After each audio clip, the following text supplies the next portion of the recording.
We left Latvia literally with what we could carry.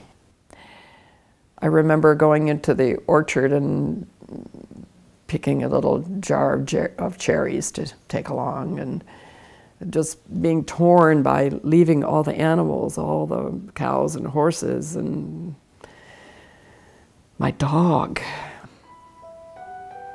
I'm Austra Gaige, and I was born in Latvia in 1939.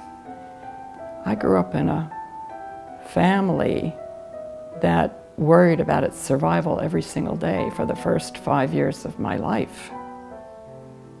The Russian army was marching into Latvia, and they had already crossed the border. Given the economic prominence of my family, my parents knew that we probably wouldn't survive, so we left in June of 1944.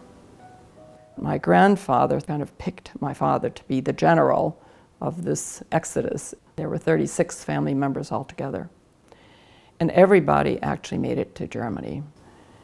During the year that we were on the refugee trail, we went through war zones. At one point, I was in a building that collapsed during a bombing raid, and a window fell on my head. So I just remember being bathed in warm blood and having somebody wrap me in a blanket. I have memories of being really hungry. There wasn't food often, and I still get emotional at this point when I think about the courage that my parents had, how resourceful they were. I remember them not eating so that the children could eat. And they never were bitter about what had happened to them. We pretty much started and ended every day with prayer. And the prayer was one of gratitude. How someone else fed you or gave you some item of clothing or hid you or sheltered you. I have memories of my parents constantly reminding me how much kindness and generosity there is in the world. They weren't particularly expressive about emotions, but I think what they worked very hard to teach us were those what we call traditional values. I still cherish them. Honesty, hard work, faith, not dishonoring the family. I learned a lot about resilience and survival skills and how to keep hope alive in the most desperate of times.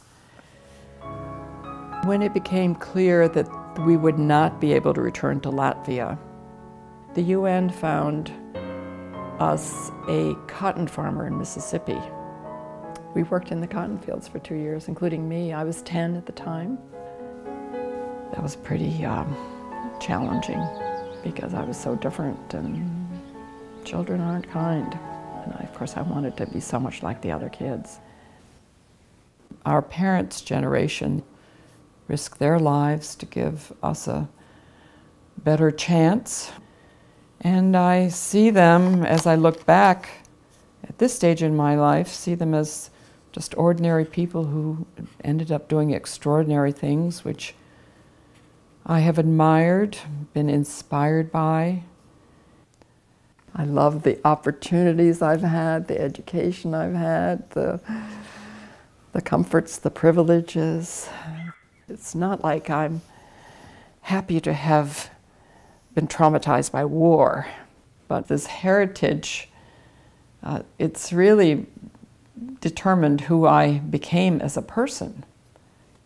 And I didn't realize until I became a therapist what kind of impact living in fear for your life, pretty much every day, can have on people.